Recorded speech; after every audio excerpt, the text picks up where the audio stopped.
Дулааны цахилгаан станц төрийн өмчт уцаад компани Химцэгийн төлөөлж усны зохистой хэрэглэлийн талаар та бүхэн танилцуулах чадаа баяртай байна. За станцын дотоод циклийн ус үлдэхлийн хаягдлыг эргүүлэн ашиглах талаар бол бид дотоод төсөл бичсэн. Станцд бол техникийн зөвлөлийн урдлаар хэлэлцүүлээд энийг бол төсөл болгоод хэрэгжүүлээ явж байгаа. За энэний талаар та бүхэн товч танилцуулъя.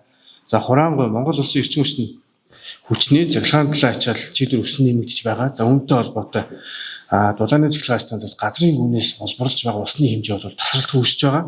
За ингээд цахилгаан дулаан үйлдвэрлэх үндсэн технологийн процессд бол ус бол бүрэн маш ус маань гол түүхийд болж явдаг.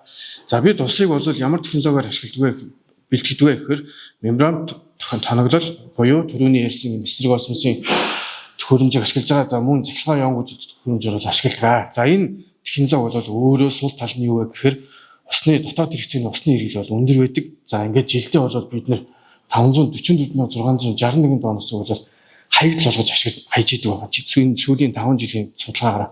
За энийг бол техник ашиглалтын дөрвийн шаардлагад нийцүүлээд дахин боловсруулад өөр чиглэлд ашиглах нь зүйтэй маа гэдэг дүгнэлтэнд хүрсэн. За 23 оноос бол энийг судалж эхлээд за яг энэ тооны усыг бол мембраны тоноглолоор бол эргүүлж ашиглахад бол 393,787 тонн усыг бол дулааны шугам сүлжээнд нөхөж болох юм байна гэдэг дүгнэлтэнд хүрсэн. За энээсээ улбаалаад байгалийн усыг бол мөн хэмжээгээр хэмнэж байгаа.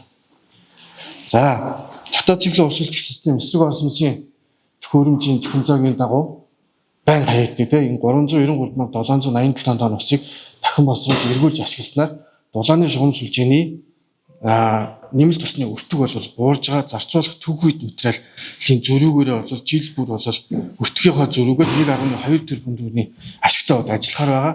За мөн дулааны шугам сүлжээний нэмэлт усанд боловсруулах хэрэглэгдэх технологийн давсны хэрэглэг бол 10% бууруулж байгаа. Энэ мөнгөн дүнгээр илэрхийлвэл бол 77 сая төгрөг байна. За манай станцын түүхий ус бол сонгоны бүсд байрладаг гүний удаас авчирдаг. За энд бол тээвэрлж ирэх цахилгаан эрчим хүч, за Химцэгийн хаягдл ус, за 100 цэгийн үнс зайлуулах системд ашиглагдж байгаа цахилгаан хөдөлгөөрүүдийн бол ачаалууд буурж байгаа. Ингэснээр бол 400,000 киловатт-цагийг бол хэмнэж байгаа. За станцын цахилгаан үйлдвэрлэдэг өөрийн өртгөөр нь тооцож үзэх юм бол 33.2 сая төгрөгийг бол хэмнэж байгаа. За мөн байгалийн усыг ашигласны төлбөрт 26 сая төгрөгийг хэмнэж байгаа. За энэ нийт дүнгээр 136.2 сая төгрөгийн дам хэмнэлтийг бол гаргаж байгаа. За өөр технологи ашиглаж хэрэгэлсэн учраас бид энэ 1.2 тэрбум төгрөгийн ийм ашигтай ажиллах зүйлээс бол анхны өртгөө бол 5 сарын хугацаанд бол нөхөр байгаамаа. За дэвшүүлж байгаа инженерийн шийдлийн тухай бол яриа 50 м3 цагийн хүчин чадалтай эсрэг осмосын блокийг бол цехийнхаа өргөтгөлийн хэсэгт бол байрлуулж гэж байгаа. За энд ямар усуудыг бол цуглуулад дахин боловсруулах вэ гэхээр энэ станцын дотоод цэглэлийн ус үлдгэл гэдэг маань манай Химцэг яг бүрэн давсгуулжуулах системийн тоноглолуудыг нэрлэдэг. За энэ дотор бол 1-р сэтний механик фильтр, 2-р сэтний механик фильтр, 3-р сэтний механик фильтр, за ультрафильтр эсрэг осмосын блок, за цахилгаан явгуудад төхөөрөмжүүдэд. За эндээс бол 2-3-р сэтний механик фильтр, ультрафильтрийн ажиллагааны үеийн ус угаалтууд. За энэний ус угаалтуудын бохирдлын хэмжээ бол 200 микрометрээс бага хэмжээтэй байдаг. За эсрэг осмосын блокийн ажиллагааны үеийн хаягдл усууд.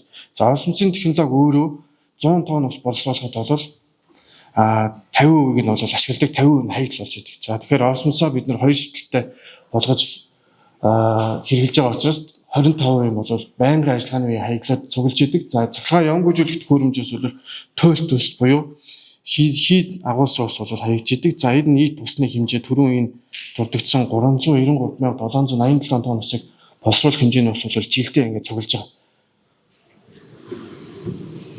За бид ямар шууд төхөөрөмжийг байрлуулах вэ гэдэг бол 6-аар бол төсөөлсөн. За 14 шиг модултай, нэг модул нь 6 мембрантай. За ингээд энэ бол мембраны хамгийн минимум ачааллыг тооцож үзнэ гэх юм бол 50 м3-ээс ихгүйгээр бол ус боловсруулах юм байна гэж тооцсон байгаа. За ингээд энэ маань өөрөө өөр дээрээ хамгаалах фильтртэй, бүрэн автомат удирдлагын системтэй өндөр даралтын насастай байх юм. За тэр цаадлын зурган дээр харагдаж байгаа энэ хоосон орон зайг бол бид ашиглаад энэ хаягдцыг дахин боловсруулж ашиглая гэж төлөвлөсөн байгаа. За схемийн хувьд бол бүх хаягдл усууд бол цуглана. За гэхдээ бид нэр хаягдлыг бол дотооддоо бол осмосын хаягдал, ультрафилтрийн хаягдал гэж хоёр баакнд бол цуглуулдаг байгаа. За энэ хоёр усны нийлбэрийг бол нийлүүлээд аавна гэд хамгаалах фильтртэй дараалт төрөх насостой ингээд модултайгаа байх юм. За ингээд тэр хаалт 124 гэдэг маань болохоор дулааны шугам шилжиж тижээж байгаа схем рүү шилжиж байгаамаа. За ингээд судалгааны ажлуудыг танилцуулъя. За хаягдлын хэмжээ бол ингээд сүүлийн 5 жилээр бол бид нэр тооцож үзсэн. За гэхдээ энэндээ бол 24 оны тоог бол голлон фокусч авсан. Яагаад гэвэл энэ үед бол дотоод цэглийн тоноглоод бол нэлээд өндөр ачаалттай бүрий явсан. За тэгээд энэ хаягдлын дотоод хэрэгцээнд хэрэгжилж байгаа усны хэмжээ хуваар тооцсон байгаа. 21 онд 38% тай. За 25 онд бол 33.6% тай байгаа. За энэ бид жил ирэх тусам энэ хаягдлын хэмжээг зохистой байлгахын тулд усны чанартай анхаарал осмосынхон тоноглоодыг бол бид ямар гормоор ажиллах вэ, ямар доозоор ажиллах вэ гэдэг дээрээ бол анхаарч ажил нийтэнд бол энэ хувийн хэмжээг бол багасгаж байгаа. За тэгээд энэ 24 он дээр бид 525,050 тонн усыг бол яг тэр тухайн төрөний дурдсан тоноглоодоос бол хаях юм байна гэж тооцож энэ судалгаанд авч хэрэглэсэн.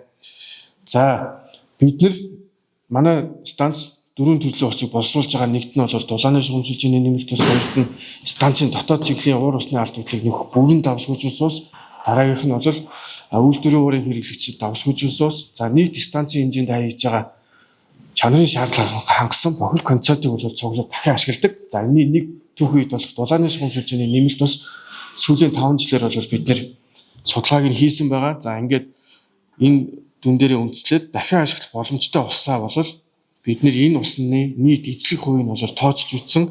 За дунджаар бол нэг 15% тай байх юм байна гэж тооцож үзсэн байгаа. За усныхын чанарыг бол тавхан танилцуулъя. Төрөний дурдсан тоноглоод бол хоёр хаягдал усны баакнд хоримтлагдаг гэж ярьсан шүү дээ, тийм ээ. Эхнийх нь бол ультрафилтрийн хаягдал усны баак. За энэ дээр бол pH нь бол 8.26, CO2 баахгүй, хатуулга нь 404.5 мг/кг килограмтай. За бидний дулааны шугам сүлжээнд хэрэглэж байгаа усны гол техник ашиглалтын дүрмийн норм бол хатуулга байдаг. Тэгэхээр бидний цахиур цахилгаан дамжуулалт холорын хэмжээг бол 2 дугаар асуудал, бидний гол асуудал бол хатуулга байдаг.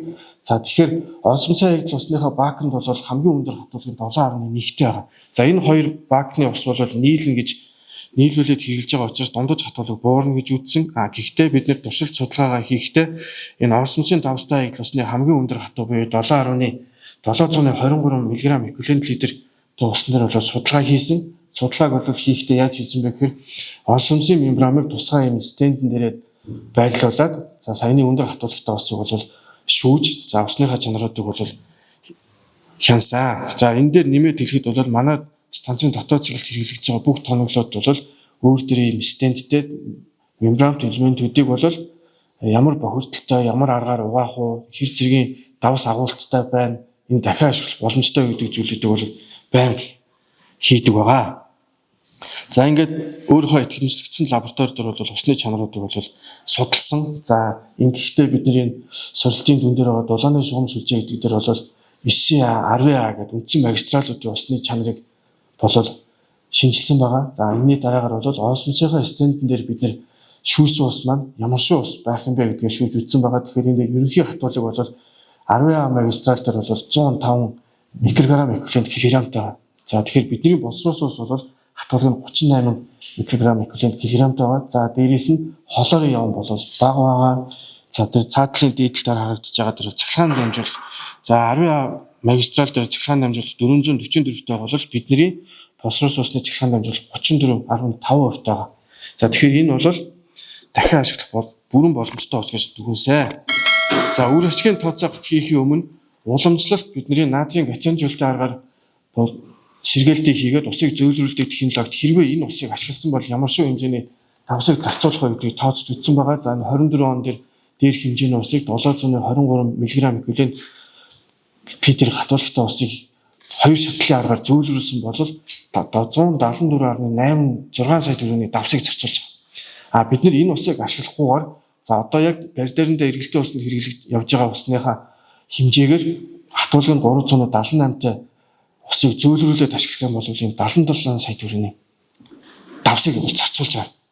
За ингэхээр бид нар уламжлалт аргаар бид нар усыг зөөлрүүлээд дахин ашиглах юм бол зүгээр энгийн усан дээр бол 77 сая төгрөгийг зарцуулах юм байна. За дээрх хаягдал усыг боловсруулахад бол тэрнээс илүү хэмжээний усыг зарцуулах юм байна гэдэг дүгнэлтэнд хүрснийхаа дүнд бол осмосын технологиг ашиглая гэдэг дүгнэлтэнд хүрсэн юм байна. За манай компани бол дотооддоо өртөг бол тооцдог аргачлалтай санхүү эдийн засгийн сургууль дээрээс бол гаргасан. За энэ аргачлалаар бол нэмэлт усны за энэ сүүлийн слайд байгаа. За нэмэлт усыг бид нэр боловсруулахад 1 тонн усыг 4404-ээр боловсруулсан өртөг шингэдэг. За бидний энэ технологиг ашиглаад хийх юм бол 1385 төгрөг болж байгаа. За энэ хоёр өртгийн зөрүү бол миний боловсруулсан усны хэмжээнд ашиг гэж үзэх юм бол 1.2 тэрбум төгрөгийн ашигтай байгаа. Өртгөө бол 5 сард нөхөж байгаа. За дүгнэлтийг эндээс тавьж харуулж байгаа. Тэгээд анхаарал тавьсан баярлалаа.